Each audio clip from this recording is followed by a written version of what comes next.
Hello everyone, it's Kay here, and I'm here today to share a little something with you, and it is more of Scrimping Mommy.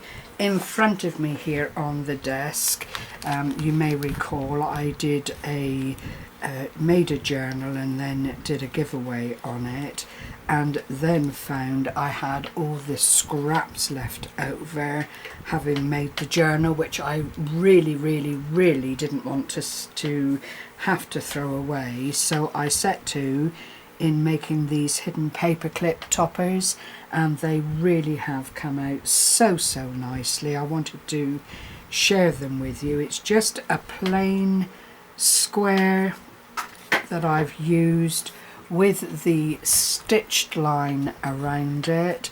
I then had some grey ribbon lying around, which were wrapped around flowers and just happened to be pink, and made some faux buttons with a tiny little bit of this I don't know what you call it.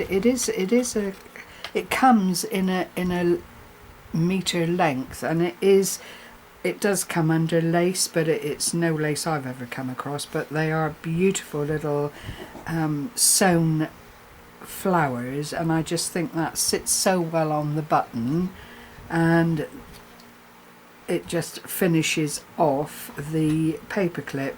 There's a little area here where you can put a little dingle dangle in if that's what you wanted to do, but I haven't gone that far with these because I don't know quite yet what I'm going to do with them.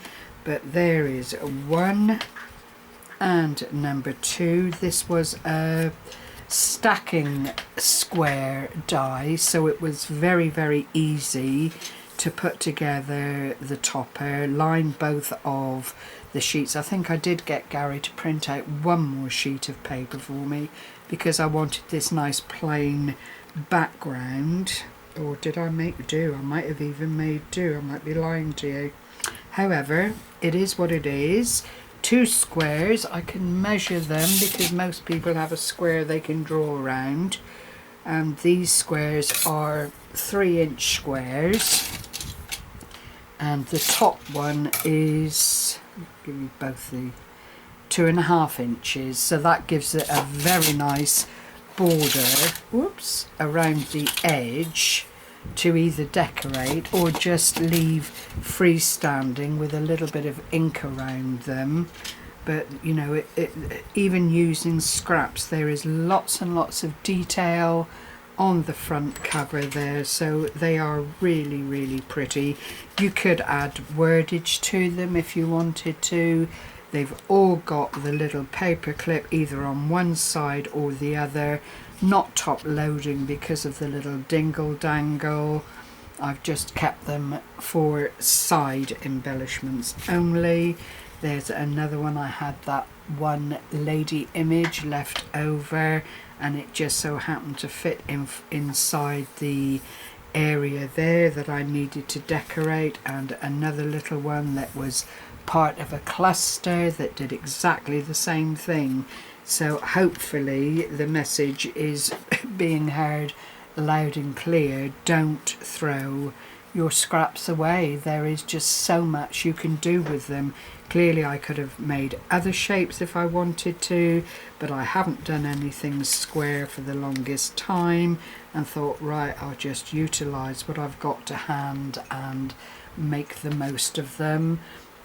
And there has also been some more freebies on the Facebook group Create with Scrimping Mommy, and this is one of the designs which I absolutely fell in love with. Apparently it was a bit of a headache to put together, but how beautiful is that? It's all pocketed envelopes or seed packets that you can either put a wordage on here or cut out and put some acetate behind. There's a larger pocket envelope there, and then there are some bits and pieces, tags and writing, ephemera basically, that you can add to whatever it is you make. So I wanted to share that as well, and I will leave links to Amanda's channel below so that you can go along if you haven't seen Amanda's kit. That is in her Ko-fi shop, so if you follow the link to Amanda you will then find the Ko-fi link there.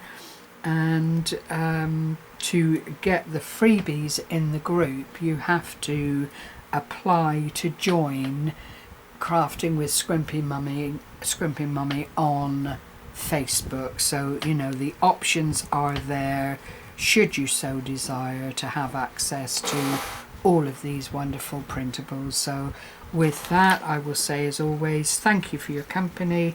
I hope I've inspired, and I hope you are all well. Happy crafting, and try and stay cool in the hot spell. Take care everyone. Bye bye for now.